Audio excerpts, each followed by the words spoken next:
listener of this program, if you are involved in the 912 Project, you're involved in the freedom movement, especially in Texas, you remember the name Thelma Taormina. Thelma is the one that was running the 912 Project in Houston. She was incredible. Did such a great job. She's probably the reason that we don't have those smart meters in Texas. She was the reason. She kept them out of the state. Yeah, she was the one. You remember she called us up one time and she was like, Glenn, I'm telling you, they're making me look like a kook, but I'm telling you these smart meters are coming and they are trying. And she took it on. I mean, she was a real Texan. She is a prime example of one person truly making a difference. She has been battling cancer for the last year or so, and we got word last night that she passed away. And it is a huge loss for the freedom movement, a huge loss, because she was a fighter. Yeah, not to mention her family. I mean, really sad. Yeah, her husband Nick, and to all of her loved ones, our deepest condolences. And we are on this program, and I know the 912 Project, we are saddened by her loss. She was really a patriot. She was.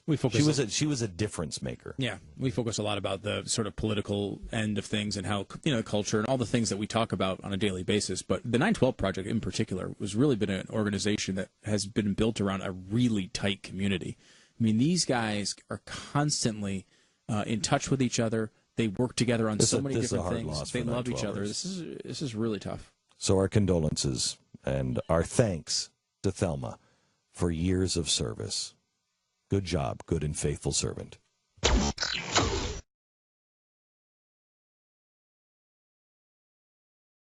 Thelma, I want to start with you. Smart meters seem like a really good idea, and I think everybody at the table will agree that that's the key on Agenda 21. Everything's great. This is going to make things either easier or better or more sustainable. Smart meters. Smart meters are actually surveillance devices that they are putting on our homes in Texas now. Texas is one of the lead states in this, and they even went to the White House and pitched what they were doing and how wonderful it was. What they're actually doing is not giving any consumers a choice in Texas. If they tell you you have to have a smart meter, you have to have a smart meter. We're fighting it. We have petitioned the PUC in Texas twice.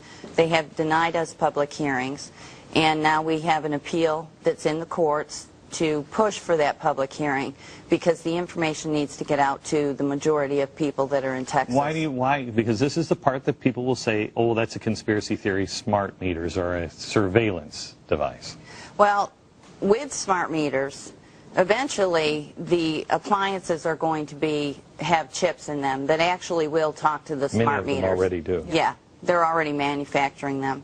And one of the companies out of Texas actually bought a company that manufactures those chips.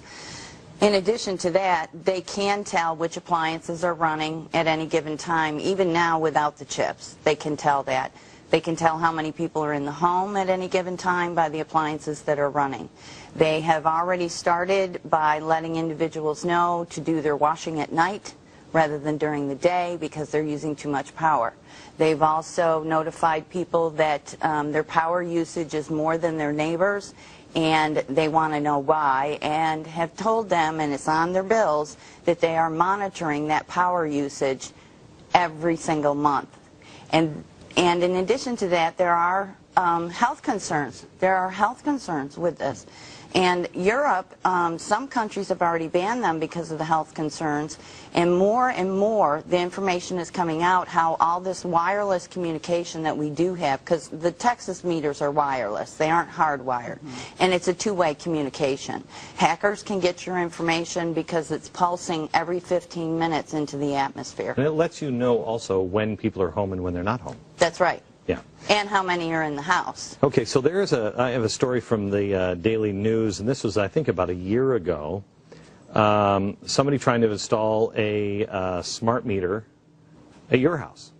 Oh, yeah. happened?